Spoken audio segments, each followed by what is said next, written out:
What does climate change mean to me? Well, I suppose it means something different to everybody all over the globe. We all experience it in such vast and different ways.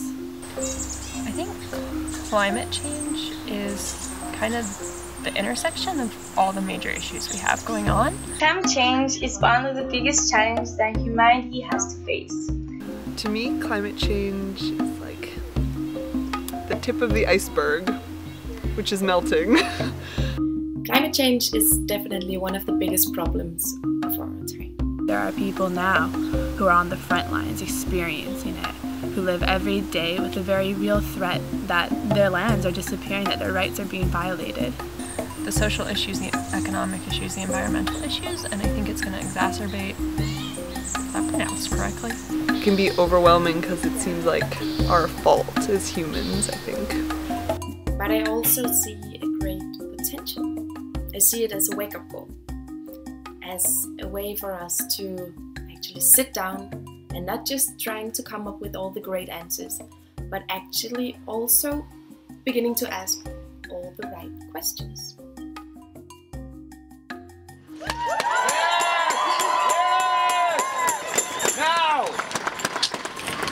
So my name's Kenda. I'm really grateful to be up here with you all today. I'm a little nervous, to be honest. So I'm speaking on behalf of our group that organized this together.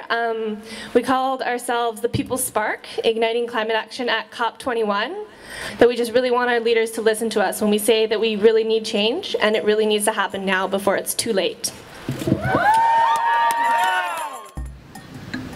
With People's Spark, what we did as kind of our action, our climate change action, was we put on this big rally down at like the legislature building where I'm from in Victoria.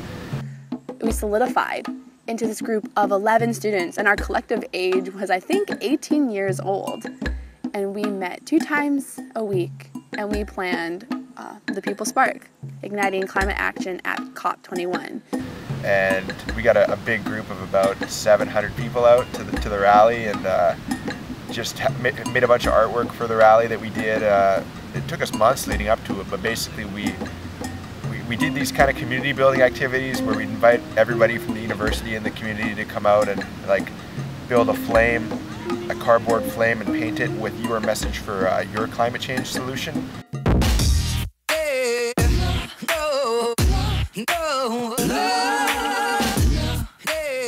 The theme was the People's Spark because we wanted to show that people have the answers, that we all have this flame inside of us, and when we're together, we're a bright, burning inferno.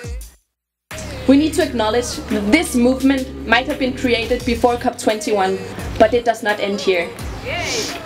Today is just the first spark, illuminating our common road to a better and greener future. They're going to feel us all the way in Paris.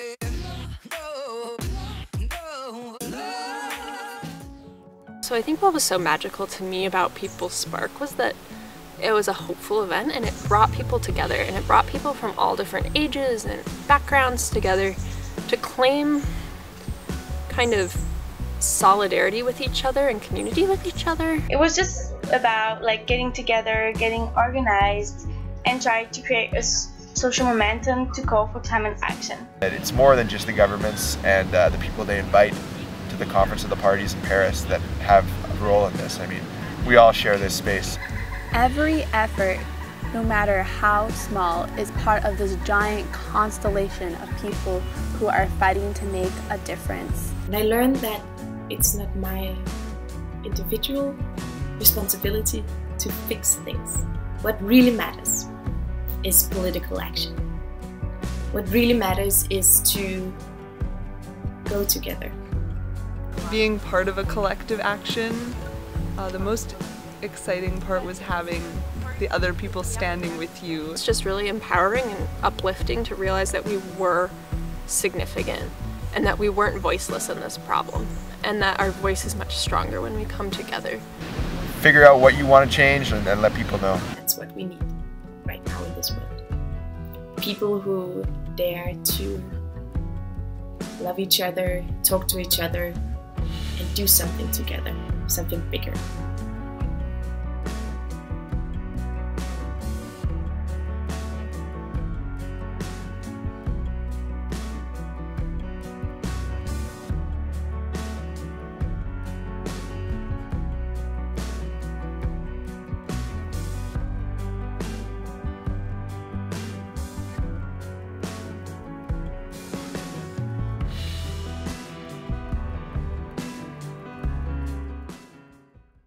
Sounds like it's just begging for some buzzwords.